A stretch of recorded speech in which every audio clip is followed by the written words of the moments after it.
Amém. Então, vamos ler Filemão, capítulo 1, versículo 1 ao 7. Pelo que eu estou vendo aqui, só tem um capítulo, Filemão. Então, vamos ler de 1 ao 7, depois iniciaremos Hebreus. Glória a Deus. Então, de 1 ao 7. Prefácio, saudação e ação de graças. É o subtítulo. Paulo, prisioneiro de Jesus Cristo, e o irmão Timóteo, ao amado Filemão, nosso cooperador, e a nossa irmã Áfia, e a Arquipo, nosso companheiro, e a igreja que está em tua casa. Graça a vós e paz da parte de Deus, nosso Pai, e da do Senhor Jesus Cristo. Graças dou ao meu Deus, lembrando-me sempre de ti nas minhas orações, ouvindo o teu amor e a fé que tens para com o Senhor Jesus Cristo e para com todos os santos, para que a comunicação da tua fé seja eficaz no conhecimento de todo o bem que em vós há por Cristo Jesus. Tive grande gozo e consolação do teu amor, porque por ti, ó irmão, o coração dos santos foi reanimado. Amém. Fechamos nossos olhos, vamos falar com o autor.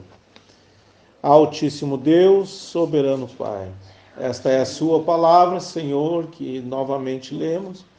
Mas, Senhor, como sempre, eu peço a Ti que a Tua graça, a Tua misericórdia, a Tua presença santa, a unção verdadeira, o Espírito Santo mesmo, aquela coluna de fogo, Senhor, venha nos guiar em Tua verdade, venha nos guiar em Tua santa palavra, Senhor, para que possamos enxergar.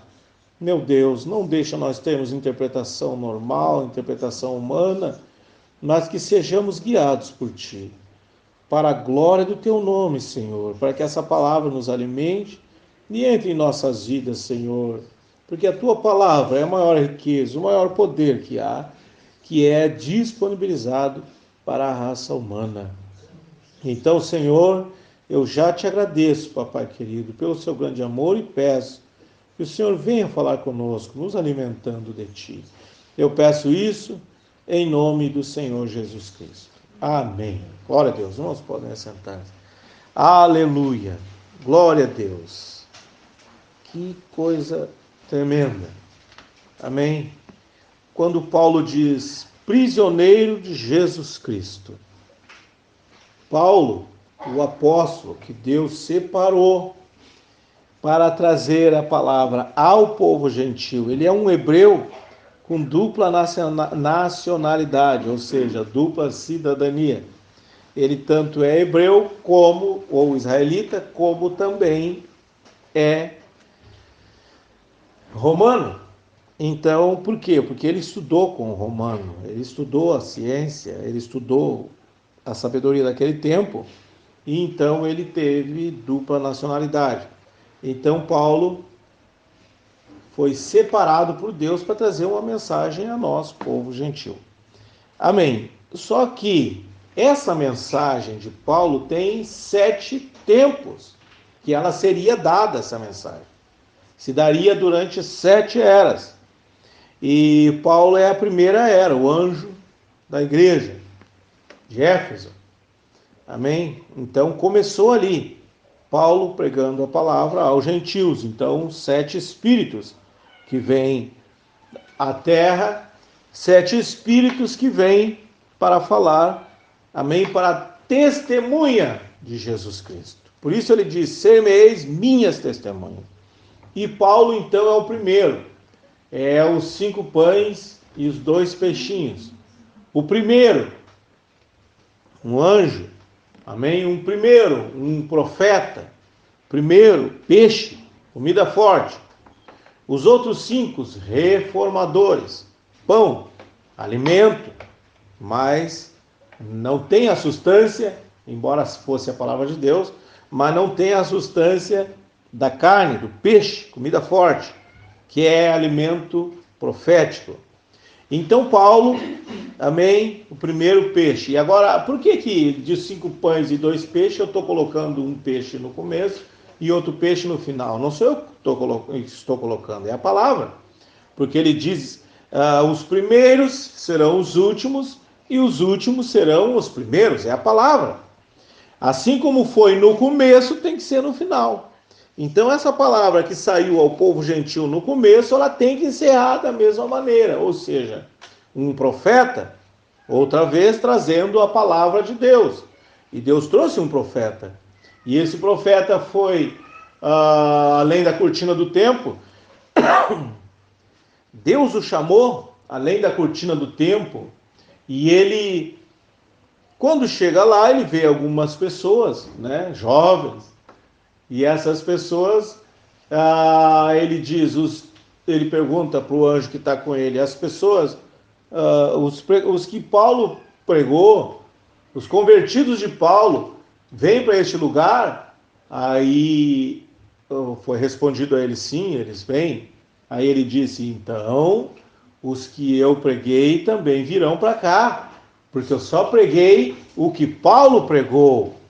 Amém? Então, veja bem, aí está a confirmação do primeiro e o último serem peixe. Os primeiros serão os últimos e os últimos serão os primeiros. Isso significa a mesma palavra sendo pregada no começo e no final. No meio, ela foi só um alimento para que não houvesse uma total escuridão. Então, foram os reformadores. Então, Paulo, aí vem Irineu, Martim, Columba, Lutero e Wesley. Mas não eram profetas, eles eram reformadores, enviados de Deus, anjo também, 7 estrelas.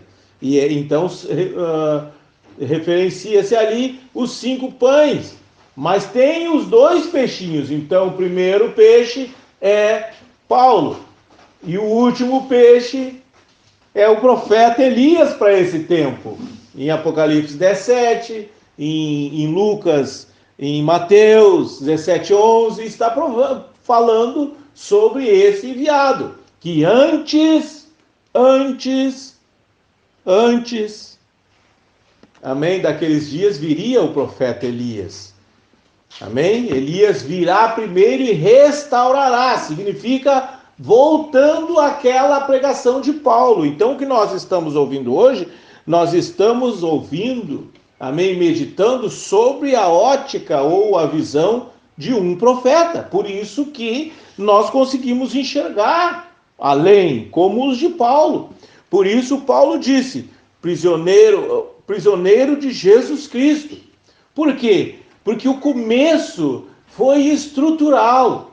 O começo foi a estrutura de baixo aqui, que está no barro aí, que ninguém enxerga. Tá vendo? A estrutura da casa é mais difícil, tem que abrir buraco, tem que bater, tem que formar, tem que botar pedra em cima, depois tem que concretar. Então é tudo sujo, muito lamacento, muito difícil. Paulo, o primeiro, pregou nessa dificuldade da prisão. O grande livramento de Deus para a humanidade não estava sendo pregado nos palácios ou lá no templo em Israel.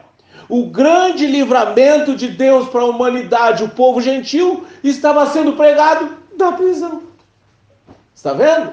Por isso que ninguém compreende. Por quê? Paulo, prisioneiro de Jesus Cristo, ou seja, não tinha outra vida para ele. Não tinha outra atividade, outra coisa para ele fazer, além de pregar Jesus Cristo. E hoje se prega tanta coisa estranha, mas era para ser testemunha de Cristo, então tinha que pregar Jesus Cristo. Então ele era, antes de ser prisioneiro do homem, ele era prisioneiro de Cristo. Ou seja, ele só podia falar o que Deus lhe deu. Por isso ele disse, quem é espiritual entenda que as coisas que vos escrevo são mandamentos do Senhor. Você entende? Então é isso que ele, prisioneiro de Jesus Cristo, não prisioneiro do homem, embora ele fosse, o ministério dele, grande parte, foi em prisões. Os grandes milagres foram, quando ele fez milagre, como expulsou o demônio de adivinhação daquela jovem, ele foi açoitado, foi preso. Quando aquela serpente picou ele, e uma serpente, uma víbora venenosa picou o dedo dele, quando ele estava pegando lenha para se aquecer, que um navio tinha naufragado, ele estava num cruzeiro? Não, ele estava preso no navio. Estava sendo transportado como um prisioneiro. E aí ele foi fazer um fogo, foi juntar lenha, e uma víbora mortal já ficaram esperando ele morrer, cair morto. Então outro grande milagre acontece ali, e ele está onde? Preso, no naufrágio. Tá vendo? Não tinha uma mochila com uma necessaire, com creme dental, escova. Não tinha uma mala para levar as roupas de muda. Aliás, não tinha nem roupa. Tá vendo? Eles tinham acabado de cair, o navio tinha naufragado nas águas, no mar turbulento, e ele estava ali. Quem era ele? Um mensageiro de Deus. A palavra de Deus ao povo gentil. Por isso ele pôde dizer para o carcereiro de Filipe: crê no Senhor Jesus Cristo e será salvo tu e a tua casa. Ele sabia o que ele estava dizendo. Está vendo? Amém? Glória a Deus, glória a Deus. Então, prisioneiro de Jesus Cristo e o irmão Timóteo. Agora ele está se apresentando ao amado Filemon, nosso cooperador. Ele está se dirigindo a um amado. Por que amado? Porque era um eleito de Deus a serviço do reino, que ouviu aquela palavra e tinha a condição de levar aquela palavra, porque Deus escolhe o seu servo. Não é o homem que escolhe, é Deus quem escolhe. Amém? Nosso cooperador e a nossa irmã Áfia e a Arquipo, nosso companheiro. Ele estava mandando saudação aos companheiros, aos irmãos que o acompanhavam. Amém? Estava mandando saudação aos irmãos que, amém, que o ajudavam, porque depois ele se dirige à igreja. E a igreja que está em tua casa. Irmão, é muito fácil hoje, como eu estava dizendo, eu fui visitar uns irmãos agora. É muito fácil, você procura Deus, tá? Você precisa de Deus. Certo? Você precisa de Deus. Aí, o que você pensa quando precisa de Deus? Vou procurar Deus. Vou procurar Deus, vou lá na igreja. Vou lá em tal lugar. Vou na montanha. Vou isso, vou aquilo outro, né? Vou procurar Deus. O que se pensa? Vou naquela ali, na igreja do Paulinho, na igreja do Ciclano, na igreja do Beltrano, vou procurar Deus. É assim que nós pensamos, né? Não. A igreja de Deus, irmão. Ele disse, ó, falando com os irmãos, e a igreja que está em tua casa. Mas a igreja não era a casa. Você está entendendo? Não importa o lugar. A igreja somos nós, por isso que ele disse, e a igreja que está em tua casa. O que é a igreja? Agrei os tirados ou reunidos, tirados para fora. Então, a igreja que está ali, ela está hoje aqui, mas ela pode estar em qualquer lugar. Então, a igreja pode estar ali, pode estar ali, pode estar lá. Tá entendendo? Porque o nosso sistema religioso formou lugares para chamar de igreja. Não, a igreja não é esses lugares, não são esses lugares. A igreja são os eleitos de Deus separados por ele, chamados pelo seu decreto. Ele decretou, chamou você. Por isso Jesus disse: ninguém vem a mim sem que o Pai o traga. Deus tem que trazer você. E Ele traz você na eternidade, porque estamos tratando com Deus eterno. Não um Deus mortal. Estamos tratando com Deus eterno. Então Ele trouxe você desde antes da fundação do mundo. Você simplesmente vem porque você é um eleito e predestinado à salvação. Amém? Então o sistema igreja hoje acaba atrapalhando você. Irmão, você quer ver uma coisa? Como atrapalha? Veja bem, olha o espírito que pega as pessoas. Vou na igreja. Vou me vestir. Primeira coisa, né? Vou me tornar apresentável, né? Bom, lá eu não posso isso. não posso aquilo, não posso aquilo outro. Muito bem, não tem nada de errado com isso. É um espírito quando você está na igreja e outro espírito quando você sai da igreja. Porque você aprendeu aquilo ali, então você vai indo, e vai indo, e vai indo, e vai indo, vai se esforçando, e se superando, e vai indo, mas daqui um pouco a tua humanidade, a tua realidade vai chegar. Tá entendendo? A tua realidade vai chegar, irmão. Você não vai poder esconder mais. Nada fica oculto diante dele. Nada. Então, este é o meu conselho, o meu pensamento agora. Não seria melhor você chegar sinceramente diante dele e dizer tuas fraquezas, e dizer quem você é, o que te incomoda, o que te afeta, o que te tira da conexão com ele? Não seria melhor? Não, o Espírito de hoje pega você e coloca lá, pronto, tá tudo bem agora, você foi no culto?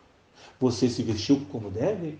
Você fez isso, você fez aquilo, aquilo outro? Pronto, você está certinho. E aí você vai, e vai, e vai, e vai, e vai, e vai, e vai enfraquecendo, e vai cansando, e daqui um pouco você desiste, e aí o que? Qual é o espírito que vem agora? Bom, já errei mesmo, né? Já falhei mesmo. Não estou indo no culto. Posso fazer agora tudo, qualquer coisa. Então, para que serviu aquilo ali? Você está vendo o estrago? Não, irmão. Por isso ele diz, a igreja que está em tua casa, as pessoas que se reúnem em nome dele. Pode ser ali na árvore, pode ser aqui dentro, pode ser ali, pode ser em qualquer lugar. A igreja é você. Deus está vendo você em todo tempo. Todo tempo. Todo tempo. Não é quando você vai no culto. Não é quando você vai na igreja. Você está entendendo? Por que você tem que se vestir bem quando vai na igreja? Porque você vai se reunir em nome dele, correto? Vai trazer a presença dele, correto? Mas o que ele disse? Estarei convosco. Então você tem que estar todo o tempo. Tem que ter, irmão, consciência racional, culto racional. Você tem que ter consciência que Deus vê você lá na sua casa, Deus vê você lá no seu trabalho, no ir e vir. Deus está vendo você. Você tem que ter consciência disso. Você tem que saber, irmão. Você tem que saber diferenciar a racionalidade da irracionalidade. Porque essa coisa religiosa parece racional, mas no fim ela mais causa estragos. Eu tenho 50 e pouquinhos anos de idade. Eu já vi o que o sistema religioso faz com as pessoas. Que estrago, irmão. Que estrago. Eu vi tanto, que eu chego a imaginar assim, quando as pessoas vêm e dizem, a tua igreja. Isso me dá um desespero. Eu não tenho igreja. Quem tem igreja é Jesus. Amém. Está vendo? É Jesus quem tem igreja. Ele é quem tem igreja. E eu faço parte da igreja dele. Me reúno em nome dele. Porque é o povo dele e eu faço parte. Está entendendo? Porque sou homem normal como qualquer outro. E eu tenho que chegar diante dele e ser sincero, irmão. Você tem que chegar diante dele e ser sincero. Não fazer uma substituição. Bom, fui no culto, agora Deus tem que fazer isso. Bom, eu orei, agora Deus tem que fazer isso. Agora Deus. Eu dei, agora Deus tem que me dar. E assim por diante. Não, fique em paz. Seja sincero com ele. Seja sincero, deixa ele ver o teu coração. Tá vendo? E a igreja que está em tua casa, graça a vós e paz. Irmão, são tantas coisas. O Velho Testamento se aplica como um tipo para nós gentios, mas o Velho Testamento é todo para o povo hebreu. E para nós é um tipo que acontecia lá no velho, apontava para o novo, para nós, gentil, tá? Então, o que acontecia lá no velho é um tipo para o novo, apontando para o novo. Por isso João disse, eu vos batizo com batismo de arrependimento, mas vai vir um que vai batizar vocês com fogo. Ninguém entendeu isso. Nem o próprio João, quando Jesus chegou e disse para ser batizados, mas eu que preciso e é a ti que vem a mim.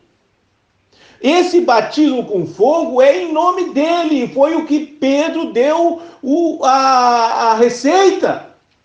Arrependei-vos e cada um de vós seja batizado em nome de Jesus Cristo. Ou do Senhor Jesus Cristo, ou de Jesus, conforme a tradução bíblica. Em nome de Jesus. Por quê? Porque ao ser batizado em nome de Jesus, te dá direito ao batismo com fogo. Você está entendendo? E recebereis o dom do Espírito Santo. Você vai ser guiado agora por ele. Você recebeu o batismo com fogo. Foi isso que João diz. Então, no Velho Testamento apontava para o Novo. Tudo que aconteceu lá no Velho apontava para ele. Ou seja, por isso que a Bíblia diz assim, ó. A lei e os profetas encerram em Cristo. Porque, na verdade, poderia dizer, a lei e os profetas, o Velho Testamento, apontam para Cristo. Não houve uma outra vida na existência humana que influenciasse tanto o mundo como essa única vida solitária. Era Deus ali. Era Deus ali, você está entendendo? Então tudo apontou para ele. Então o sistema religioso quer pegar aquelas coisas lá do povo hebreu e colocar aqui no povo gentil. E é isso que Paulo está dizendo, ó. Graça a vós e paz. É graça. Você não tem direito. Você não é digno. Não são tuas ações. Não. Não, senhor. É ele em você. Quando você recebe a palavra, então você começa a ter força. Aquele vício, aquele costume que te dominava, vai perdendo força, porque você está se alimentando da palavra. E aí entra o sistema religioso como uma substituição. Aí o ser humano vai lá, escuta aquelas coisas, se convence que está bem, que é aquilo mesmo, e vai lá e faz o evangelismo, vai lá e faz o jejum, vai lá e faz uma oração, não tem nada contra isso, se quiser fazer, faça, mas não coloque isso em substituição. Ou vai lá e fala em língua, ou tem um dom, ora as pessoas ficam curadas, ou profecia, ou qualquer outra coisa nesse sentido, um dom de maravilha, pronto, Deus está comigo, está me guiando, e é assim que é. Não! Judas também fez isso. E, no entanto, entregou Jesus aos fariseus. Você está entendendo, meu irmão? A coisa é séria. E é isso que o sistema está fazendo. Está pegando as pessoas e transformando elas nisso. Não tem racionalidade. São boas pessoas. O que era drogado deixou de ser drogado. O que era pobre ficou rico. O que era separado reatou, recasou de novo, né? O que estava morto reviveu. E milagres, e milagres, e milagres, e milagres. Muito bem, isso é muito bom, só Deus pode fazer isso. Porém, Ele quer te dar algo mais especial. Ele quer te dar uma graça, uma salvação que você não tem direito. Que não é por você cumprir os rituais do Velho Testamento que você recebe. Não, é porque Ele escolheu nos amar. Ele escolheu nos amar. Então isso chama-se graça. Graça. É isso. E essa graça tão maravilhosa que Paulo chegou a se queixar para Deus, né? E aí Deus falou para ele, Paulo, a minha graça te basta. Amém, Senhor. Amém. Está vendo? Por quê? Porque a graça de Deus também te dá força e fé para vencer o mundo.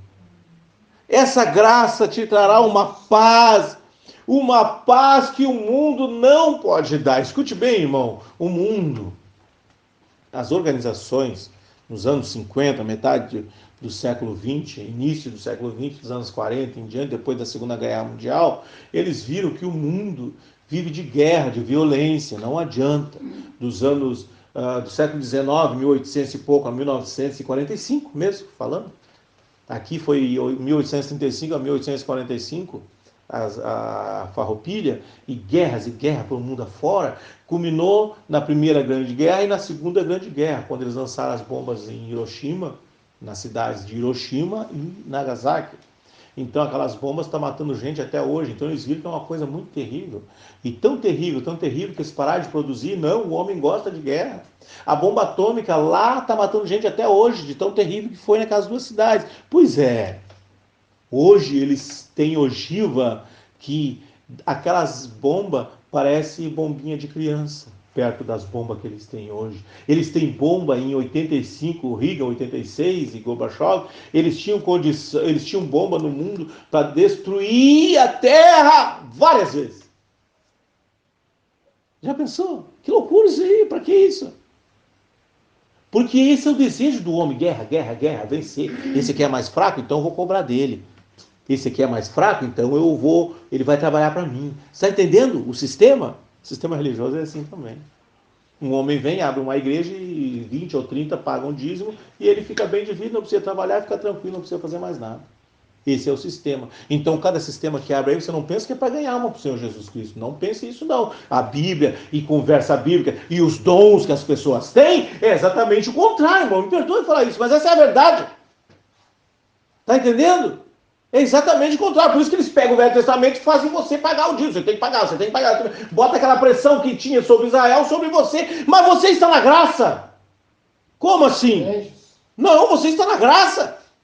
Você vai fazer por amor, não por obrigação. Entenda isso, irmão. Se você dobrar o seu joelho para orar, vai ser porque eu amo. Se você se reunir aqui, vai ser porque você o ama. Tá entendendo? E não por obrigação, não. Você tem que vir no culto, irmão. Se você não vir na Santa Ceia, se você não vir isso, se você não. Você está entendendo? Não. Para com isso, você está na graça. É o que Paulo está escrevendo aqui. Por que não se entende isso? Aleluia.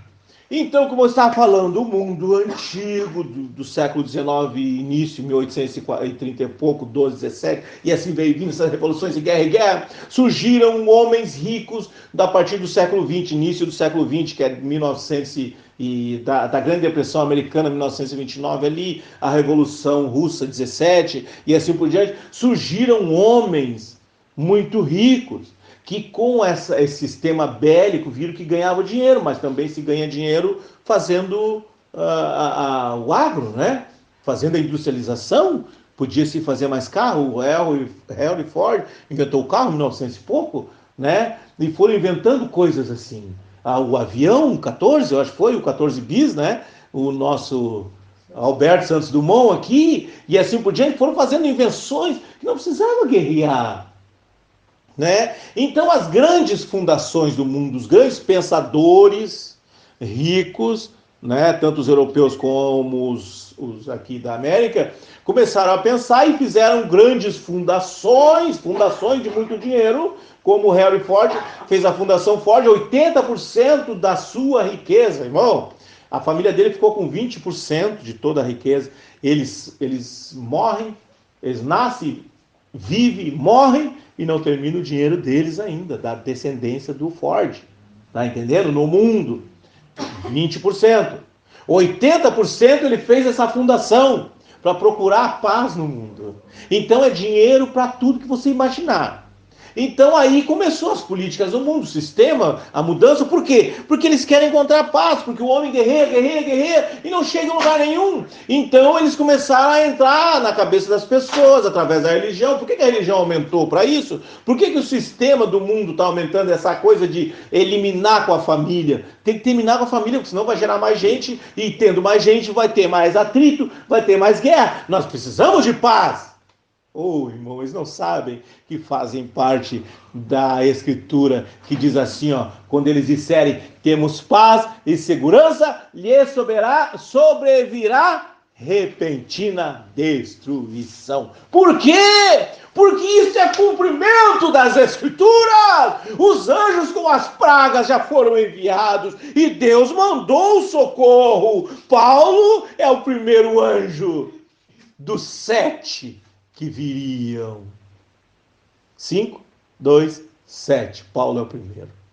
Você está entendendo? E o último, então, se são 7, tem que ter o penúltimo, o antepenúltimo, Martinho Lutero, que iniciou a reforma protestante, a reforma cristã.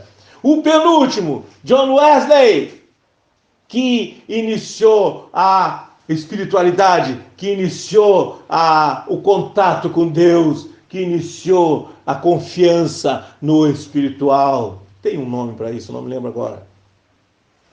Então, Deus mandaria o sétimo se veio o sexto. Por quê? Irmão, eu vou contar um pouco de história aqui para você saber, ó. As pessoas não têm noção da realidade. Pensa que é só ler a Bíblia. Olha só que Deus fez, irmão. E Ele vai fazer um milagre. E Ele vai te abençoar. E Ele isso e aquilo, aquilo outro. Criancinhas brincando de culto. E a realidade está acontecendo. Isso que eu estou dizendo para você é o que está acontecendo no mundo, tá? Conforme essa palavra. Então, essas fundações vieram e estão distribuindo ideias, porque você tem dinheiro para comprar. Ideias para quê? Para mudar o mundo. E o mundo ter paz. Chegar num ponto de ter paz. Tá entendendo? Tem que eliminar um pouco de gente. Tem que parar de nascer gente. Aí por isso que entra esse espírito de destruir a família. Está entendendo? Destruir a família. Como é que se destrói a família? Não gerando gente. Fazendo pessoas do mesmo sexo viverem juntas. Pronto. Terminou com a gente. Lançando pragas no mundo. Reduzindo mais gente. Se tiver pouca gente, vai sobrar alimento. Vai sobrar tecnologia. Vocês estão entendendo? Esse é o pensamento. E vão chegar nesse ponto. Vão chegar. A Bíblia diz que eles vão chegar. Porque tudo está previsto aqui. Porque eles querem chegar numa paz. Agora, veja bem, irmão. 7 mensageiros então viriam. O primeiro está falando aqui, Paulo. E o último? Já veio? Mas ele veio porque ele quis, assim? Virou? Não. Jesus prometeu que ele viria. Escute bem o que eu vou dizer para vocês. Nos Estados Unidos, em 1906, iniciou um movimento na Rua Azusa, tá? Iniciou um movimento que durou 3 anos e um pouquinho. Esse movimento terminou em 1909. 1906, 1909, quantos anos? Estão entendendo, irmão? Esse movimento foi um movimento assim, ó. As organizações religiosas, como hoje, já tinham as tradicionais, as pessoas se vestiam, os distintos, os mais, né, da cidade, sociedade, se reunia para cantar seus louvores, seus hinos, né, se apresentar, falar seus sermões, os pastores, os ministros, mas tinha um povinho que não era bem-vindo ali. Pessoas sem condição financeira, pessoas... os negros que tinham sido escravizados, trazidos para cá, alguns hispânicos, principalmente os hispânicos escuros, né? Porque os hispânicos tem uma parte que é meio índia e tem outra parte que é mais nórdica, né? Então o nórdico até passava um pouco, mas os meio índios, que são quase escuros, ainda se misturaram com os negros, pronto, aí piorou, né? Os descendentes deles então não entravam nessas organizações. O que eles fizeram? Teve um homem chamado William Seymour, e ele reunia essas pessoas na Rua Azusa, um lugar mal construído, até meio sujo de cimento e areia, coisa assim, e ele reuniu as pessoas ali. E começou ali então o movimento da experiência com o Espírito Santo. As pessoas andavam uma quadra, iam para casa tomados, falando em língua, profetizando, e eles nunca viram aquilo. Que coisa estranha! 1906 a 1909. Você não pense que isso é por acaso, irmão. Já vou te explicar. Isso não é por acaso. Início do século XX. Consumação do século. 1906 vem esse movimento, esse contato. Então todo o movimento carismático da Igreja Católica, todo o movimento, toda a igreja que se diz pentecostal, iniciou lá. Em 1906, nos Estados Unidos. O que é os Estados Unidos? A América. O que é a América? A última terra. A última terra. O caminho do sol vem do leste a oeste. Um relâmpago que sai do Oriente se mostra no Ocidente. O Ocidente é a última terra, é nós. Última chegada do Sol. Depois se põe de novo e reinicia. Então, parece por acaso, né? Isto deu-se então um reavivamento espiritual. Parou aquele culto monótono e chegou o culto de adorar e cantar e louvar, falar línguas, profetizar, ter a experiência pentecostal. Que era conforme Pentecoste.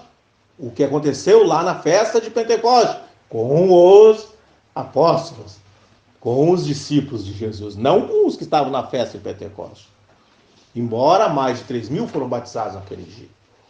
Então deu-se o movimento pentecostal, ou o movimento da experiência com o Espírito Santo. Foi por acaso? Eles eram pessoas melhores que os outros? E buscaram até receber? Não, irmão! Isso estava previsto nessa escritura quando foi dito assim, ó, que a vinda do Senhor seria precedida por 3 coisas. 3 coisas. Você está entendendo como é sério o tempo que estamos vivendo? Está na hora de você entrar ou sair. Quem é limpo, limpe-se mais. Quem é sujo, suje-se mais. Ou seja, quem está sendo limpo nessa palavra, continue sendo limpo. Agora quem é sujo, que não consegue receber, pode continuar sujo, porque já está no fim. Não tem mais volta. Se você ama a sua igreja, não pode sair de lá, fique lá. Agora, se você é dele, ele diz, as minhas ovelhas ouvem e conhecem a minha voz. E se isso aqui é a voz de Deus, as ovelhas ouvirão. Aleluia! Porque foi ele que prometeu, não sou eu. Então 3 coisas antecederiam a volta do Senhor Jesus Cristo. Não aqui na terra, ele não vem mais na terra. Ele disse, não, o mundo não me verá mais. Mas vós me vereis. Aleluia! Glória a Deus! Porque ele virá nos ares. Ninguém vai ver. Todos verão, sim, todos verão na outra vinda. Na terceira. Na outra vinda todos verão. Ele vem com seus exércitos. Ele vem com seus anjos. Ele vem coroado. Ele vem como o grande rei, a majestade eterna. Está entendendo? Aí todo mundo, todo joelho se dobrará. Toda língua confessará que Jesus Cristo é o Senhor. Mas nessa vinda que eu estou falando aqui, que as 3 coisas aconteceriam antes dessa vinda, ela é secreta. Ele disse, se o pai de família soubesse quando o ladrão vem, ia se preparar. É secreta essa vinda, ele não vai se mostrar. Ele disse, o mundo não me verá mais. Você entende? Aleluia! Glória a Deus! Então, nessa vinda secreta, 3 coisas antecedem. E uma delas aconteceu na virada do século XIX para o século XX. Foi uma consumação de século. As 3 coisas que viriam é alarido, voz de arcanjo, trombeta de Deus. Irmão, eu tenho uma má notícia para dizer para você. Nós já estamos na última. Para você se situar, tá? Nós já estamos na última. No último sinal. Na última ação. A primeira ação, alarido, 1906 a 1909, só no meio de gente pobre, gente simples, gente nada, gente que não servia para entrar nos seus templos, não servia, era só empregado, jardineiro, era gente comum, não servia para aquela sociedade religiosa. E o alarido se deu ali. Durou 3 anos. O que viria depois? Então, depois do alarido vem voz de arcanjo. Aleluia! Glória a Deus! Glória a Deus por isso. Alarido, voz de arcanjo. Anjo acima de anjo. Arcanjo. Anjo que vem com anjos servindo-lhe. Com o céu servindo. O que é isso, irmão? O que é um anjo? Um mensageiro. Aleluia! Então, se deu o alarido, tinha que dar a voz de arcanjo. Irmão, o primeiro foi Paulo. É o que eu estou dizendo aqui desde o começo. O primeiro foi Paulo. no nosso tempo viria um arcanjo falando. Falando o quê, irmão? Lá em Apocalipse, ele diz: eu, Jesus, enviei o meu anjo. Era ele mesmo na terra. Paulo era ele mesmo na terra. Por isso que ele disse: sou prisioneiro de Cristo. Por que ele disse que ele era prisioneiro de Cristo? Por quê, irmão? Faço o que eu não quero. E o que eu quero, eu não faço. Então, não vivo mais eu, mas Cristo vive em mim. Aquele que perder a sua vida, achá-la. Está vendo, irmão? Aleluia! Glória a Deus! Então, alarido, isso é tremendo. Voz de arcanjo, Deus mandou um mensageiro. 1909, quando terminou, quando encerrou o alarido, exatamente no ano que encerrou o alarido, Deus, a luz, aquela coluna de fogo, entra numa pequena cabana no Kentucky. Irmão, Kentucky é um dos piores estados dos Estados Unidos, que ninguém gosta de lá, é um estado feio, um estado que não tem nada. E lá no Kentucky, numa fazenda, num dia gelado, aquela mulher ia morrer de frio. E veio um lenhador e teve que ajudar e fazer fogo para não morrer com aquele nenenzinho. E quando aquele nenenzinho vai nascer, entra pela janela uma luz. E aqueles pais não sabiam o que se tratava aquilo.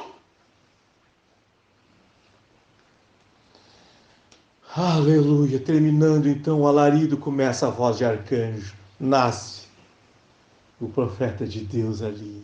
Ô, irmão, isso é tremendo. E quando ele é moço, 1909, e quando ele já é moço, o anjo vem, ele é menino, vem e diz para ele: não contamine o teu corpo. Você está entendendo como esse ministério de Deus é sério, como essa palavra de Deus é séria? Qualquer um sai pregando e falando e conversando por aí. Não meta a mão nisso, irmão. Não mete a mão nisso. Olha lá aquele servo. Vinha o Davi feliz, saltando, cheio do espírito, se alegrando, dançando. Oh, que maravilha! Aí o carro de boi trazendo a arca. E de repente deu uma negaçada, uma falseada. E o que um daquele servo fez? Foi segurar a arca. Não mete a tua mão nisso. Foi fulminado na hora. Não te mete nisso. Se Deus não te chamou para isso, não mete a tua mão nisso. Tome cuidado, irmão. Da mão do diabo Deus se tira, agora da mão de Deus. Aleluia. Você está entendendo aonde estão enfiando as pessoas? Você está entendendo onde o sistema está enfiando as pessoas? Você é obreiro aqui, você vai cuidar disso. Se Deus não te chamou, não te mete nisso. Não te... irmão abençoado, vem orar pelas pessoas, põe as mãos aqui, põe as mãos aqui. Que isso? Se não foi Deus que te chamou, não faça isso. Aleluia! Glória a Deus!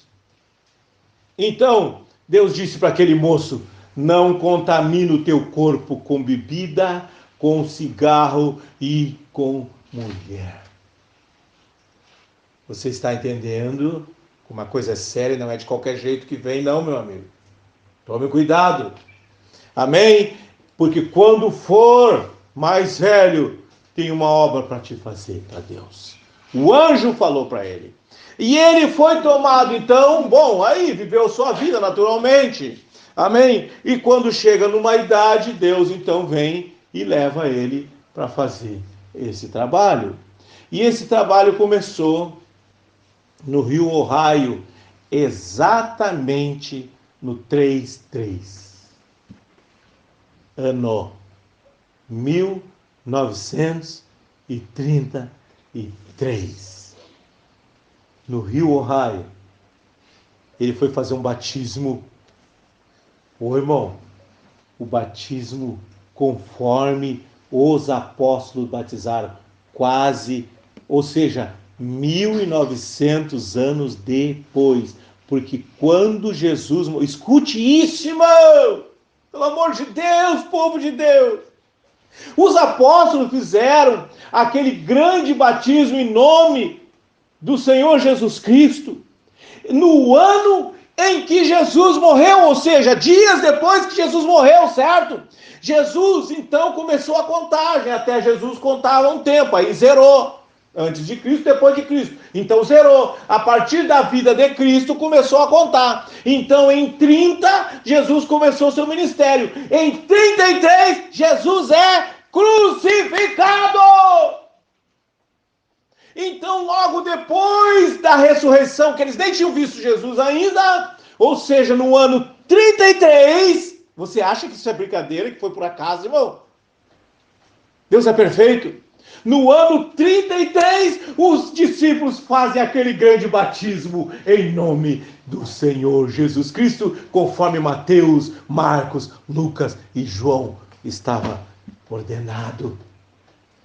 Eles fizeram aquele batismo em nome do Senhor Jesus Cristo.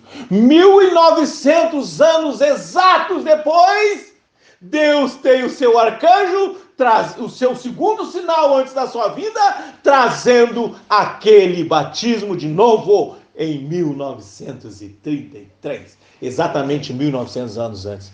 Ô irmão, nunca tinha, depois, 1900 anos depois, eu nunca tinha visto por essa ótica. Eu estou falando isso agora para os irmãos, estou aprendendo aqui agora, nesse instante.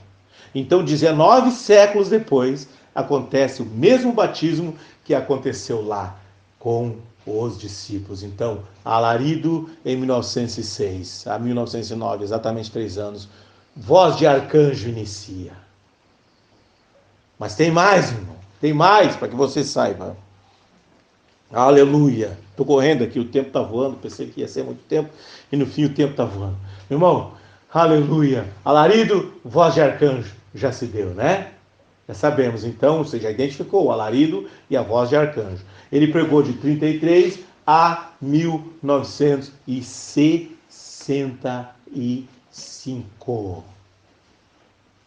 Mas haveria uma abertura da palavra, que tinha que vir a revelação dos selos, a revelação das eras, o Apocalipse tinha que chegar, e esse arcanjo tinha que dar isso, essa voz tinha que vir. Essa voz, irmão, eu estou cronometrando, estou fazendo na ordem cronológica, para você saber em que tempo nós estamos, o cristão. Você que se diz filho de Deus. Ou você ouve agora, ou pode esquecer, pode ficar na sua igreja, pode fazer o que você acha melhor. Ah, mas essa é a opinião do Paulinho. Não, não é minha opinião, estou mostrando fatos para você. Não é minha opinião. Estou sendo guiado por Deus aqui. Também. Não sei qual é a minha próxima frase. Aleluia. Glória a Deus. Aleluia. Então, 33. Agora, ele continuou pregando e pregando. Foi na África e caminhões de muleta e tantos milagres. Que maravilha. Mas isso não era importante. O que ele era a voz de arcanjo. Ele era a voz de arcanjo. Então, a voz agora... Em 1962, vem a revelação dos selos e das eras, mostra a noiva de Cristo durante todo o processo de Deus. E isso que eu estou falando para você é nessa visão de profeta, de águia, para você enxergar. Amém? Então, 62, 63, 64, 65. Quanto tempo, irmão? 3 anos e meio. Mas podemos contar também 63, 64, 65. Ó, 63. Exatamente, é 63. Eu errei, não é 62, é 63. 63, 64, 65. Só um minuto. O que tem a ver 63? Por que é 63? Deus está mostrando aqui, irmão, eu não sei. Sabe por que tinha que ser 63? Porque tinha que ser 30. O que é o 30? O tempo que Jesus viveu naturalmente. Então, de 33 a 63 foi o tempo que ele viveu como um pregador, um homem que tinha cura divina nas suas pregações e acontecia, e tantas outras coisas mais. Um pregador normal, só um grande pregador abençoado. Então era uma vida normal. A vida de Jesus nos 30 era uma vida normal. Então, 33, agora em 63, irmão, exatamente 30, pelo amor de Deus, acorda, povo de Deus, 30! Então tinha que começar um sobrenatural ali. 63, 64, 65. Aleluia! Você está entendendo, irmão? Sobrou uma metade, porque é 3 anos e meio Jesus pregou. Sobrou uma metade. Está faltando uma metade. 70 semanas de Daniel, 70ª semana, foi partida em 2, então é 3 anos e meio para trás, 3 anos e meio para frente. Está faltando uma metade.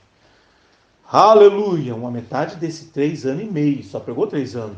Então, escute bem, aí se deu a abertura, a voz de arcanjo. Então, agora a voz de arcanjo começa a falar, começa a revelação da palavra, começa a abertura dos selos e mostrando onde está a noiva, onde está a igreja, onde estará a noiva no final desses selos. Mostrando as eras, mostrando as 7 eras e seus mensageiros. E o que fará com a noiva? A noiva. E o que fará com a igreja? Está entendendo, irmão? Então, 63. Voz de arcanjo. 2 coisas se cumpriram. Alarido, voz de arcanjo. E a trombeta de Deus, cadê? Cadê a terceira? Cadê a trombeta de Deus, irmão? Cadê a trombeta de Deus? Está em Apocalipse, quando ele diz: ô Laodiceia, tu é pobre, cega, miserável e nu, mas aconselho-te que de mim compres o ouro provado pelo fogo. E levantou você. Você é essa trombeta, porque essa palavra entrou em você. Essa palavra entrou em você. Você é a trombeta de Deus. Você entende, irmão? Isso é desesperador para mim. Sou um miserável, indigno, insignificante de ouvir essas coisas. Você é a trombeta de Deus. Mas quem... Ô, Paulinho, por que você está dizendo isso? Escute isso, irmão. Apocalipse 17. Aleluia, aleluia, aleluia, aleluia. Se eu tivesse, eu estava correndo, irmão. Aleluia! Por que você é essa trombeta? Porque está escrito em Apocalipse.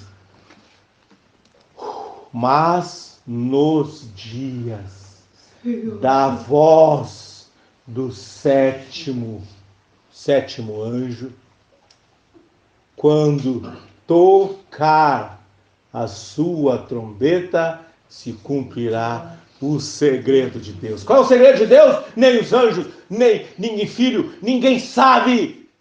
Só o Pai. Era um segredo. Qual era o segredo? A vida!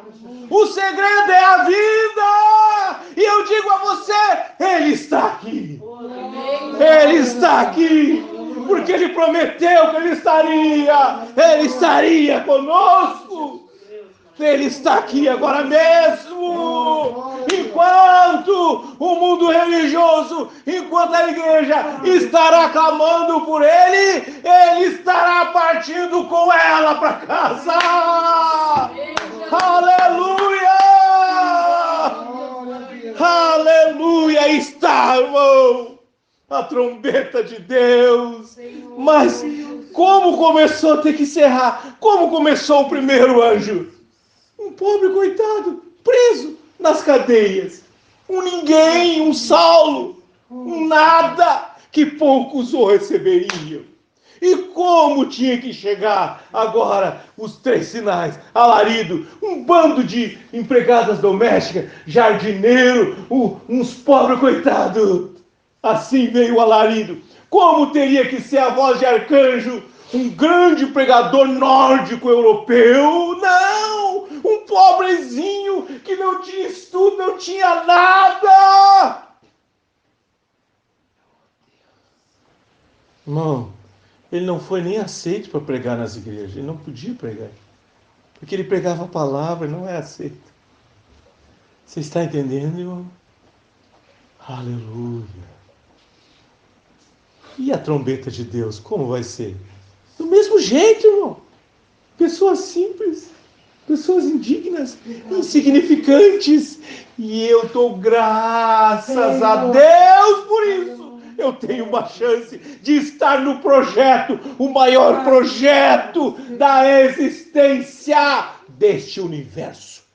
Está guardado em você, está guardado em você e você faz parte dele. Por isso que Satanás se levanta, irmão. Por isso que o inimigo se levanta. Mas você já notou que ele se levanta e Deus te livra.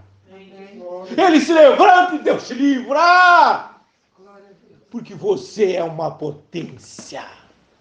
Você é o portador do Deus Altíssimo. Você é o portador do assim diz o Senhor. Você, irmão, particular tesouro do Deus Altíssimo. Irmão, não importa onde você vá, não importa o que você faça, não importa quanto te ameacem, não importa quantos desafios, quantos desesperos. Deus é contigo. Amém. Obrigado, Senhor. Sabe por que Ele é contigo? Porque você o recebe. Glória a Deus. Você recebe Ele. Você acha que Deus é mal educado? Não. Ele te deu o livre-arbítrio. Você recebe Ele se você quiser. E como você o recebe, então você o tem. Você é parte deste projeto divino. Amém. Aleluia. O que falta então para essa vinda? Nada, irmão. A pressa por escapar. Te apressa por escapar. Você é essa vinda de Jesus. É você. Você está entendendo? Você cria a atmosfera. Você traz a presença dele. Mas eu sou tão falho. Tem tanta dificuldade. Tem tantas coisas. Irmão, não importa. Foi ele quem escolheu assim. Ele sempre operou assim. Nos mais indignos, nos mais insignificantes. Ele gosta disso, irmão. E é isso que me alegra. Eu tenho uma chance. Aleluia. Que Deus abençoe, irmão, as vossas vidas. Que Deus guarde cada um dos irmãos. Aleluia, aleluia. Irmão Rosa, passa aqui fazer um encerramento. Em nome do Senhor Jesus.